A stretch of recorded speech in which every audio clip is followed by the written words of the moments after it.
Liverpool have gone low risk. Liverpool have gone for the option that can get given the squad and just use it. And also the option that has a history of youth development is guaranteed to use the youth system.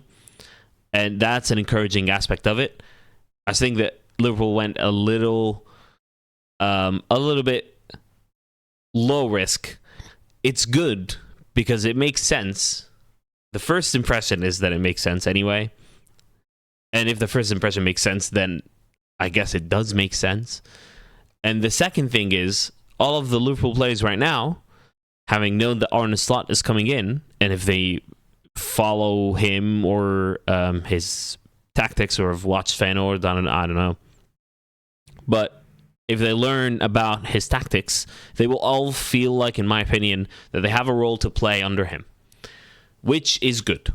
Now, there are some observations here that I want to take a look at, and just from what I've read over the past 3 to 4 days, ever since Arne Slot's name really came out of nothing in the past 3 or 4 days, and I've read a lot. I've listened to a bunch of podcasts.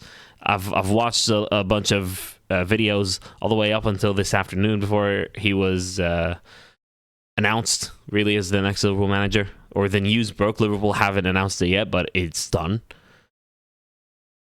Or at least at the time of recording. I would imagine by the time this goes up, he's probably announced by Liverpool. We'll see.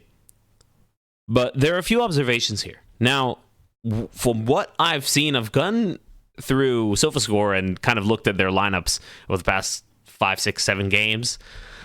And it seems to me like the back line could look a different number of things depending on how the opposition will defend. So sometimes you'll get the attacking combination of Trent and Robertson, and Trent will do his inverted thing. Sometimes you might get Gomez on the left or Gomez on the right, and Robertson being the left back. And then the back, it's 2 center backs in the back line. Like it's 2 center backs, that's clear. It's always a double pivot and a number 10 ahead of them. 2 wingers and a forward. Now, the 2 wingers, one important thing about it is that they are both inverted. They may both be number 10 similar to Amorim, but Arne Slot seems to love wingers and seems to recruit them often, and I wouldn't be shocked if we end up actually buying a winger or two, because he demands a lot of his wingers. They both run a lot of distance, are involved in attacking build-up a lot, and are responsible for providing cutbacks as well in the area, but take on their fullbacks one-on-one a bunch. So, obviously, that's not one of Salah's strengths at the moment, the one-on-ones, but he can still invert.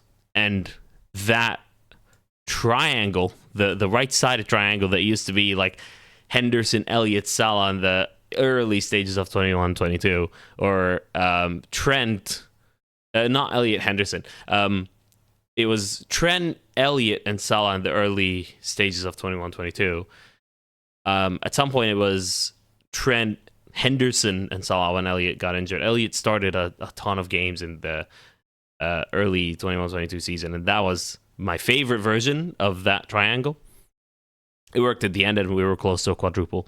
But anyway, that triangle on the right will probably make a good little comeback, and then you'll have Diaz. Like, that triangle will pop the ball about between them and attract the press, and everyone will be like lured towards that side, and then you'll get the switch from Trent. Obviously, that's one of his specialities.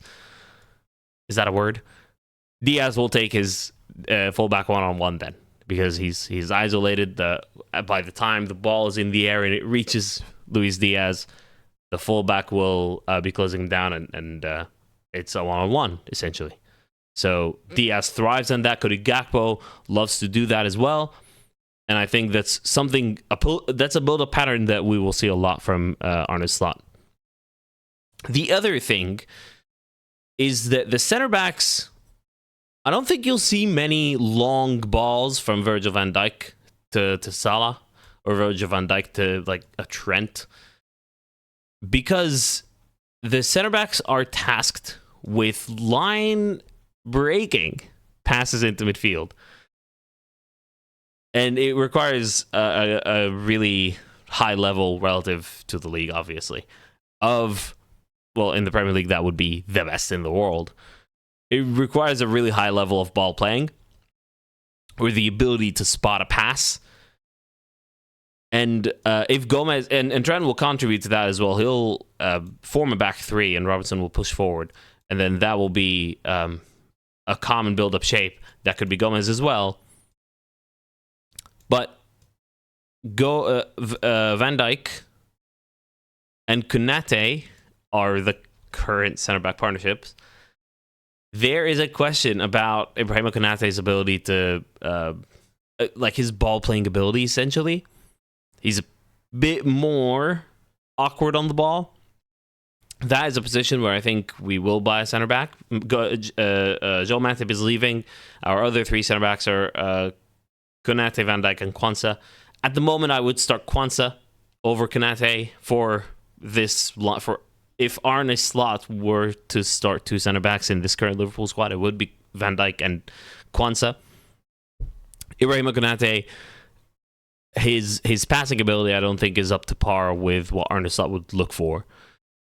So I also think we buy a right-sided center back. Now, who that might be, I have no idea, and I'm sure we're going to talk about it on this channel through the summer in terms of the acquisitions of who we might have. But this is the biggest question mark in the lineup at the moment, I feel. The second biggest question mark is Wataru Endo. Because while, yes, the center backs, the center mids are, the whole team really, the press is really aggressive. But Wataru Endo, yes, he's combative and stuff. But is he a tempo setter? Because there's a tempo setting midfielder and a playmaking midfielder and a number 10. So does that mean that we're going to buy a bit more of a deep flying playmaker that's also a good defender? I don't know where you find that these days, like Rodri. Obviously, we can't get him, can we? But, like, yeah, we'll see. Endo would be good enough to start, but it's a little bit of a question mark on who would actually partner McAllister. Maybe Moises Caicedo's Brighton version would have been really good. Well, I'm thinking about the current midfielders, like Curtis Jones, a bit too low level. Yeah. So Cody Gakpo in the number 10. I feel like because he's really versatile and can play off the left and can play through the middle, like as a shadow striker as well. This is asked a lot, I feel like, from the Feyenoord player. The Feyenoord number 10 he's played as a number 8 as well, Cody Gakpo. When you look at the team sheet on like SofaScore or any other app that gives you the lineup, the Quinton Timber, there you go. I was trying to remember his first name there. Obviously, Jurriën Timber, his brother, is at Arsenal. Quinton Timber starts as an 8 in the team sheet, and then in reality, he's the number 10. And that's something Cody Gakpo has done before, where he's an 8 on the team sheet, but he's much more advanced than the other midfielders. So Gakpo, I think, is a good fit here. Dominic Szoboszlai would obviously be a good fit as well. And Darwin Núñez is just straight up the striker. That could be Diogo Jota too. So these could interchange. And the physical demand of his system, the amount of running that he asks his players to do, the striker is going to have to make a lot of runs, because really the build-up is either pop it about and try to find the winger, and then the striker is going to have to find a space in the area because the winger is going to cut it back. Or sometimes it will be like 3 passes, Van Dijk to someone to Endo to McAllister, and then a 1 ball over the top to Darwin. Or it will be just 1 long ball ahead even. So the build-up like speed is very variable and depends on how the opposition press. And the wingers and the striker are required to do a lot of work. So I feel like we're going to use Darwin and Jota. We might buy someone else, actually, if Diogo Jota's injury record is not going to get fixed soon. He's missed so much game time because of injuries. I feel like we might buy a winger or 2.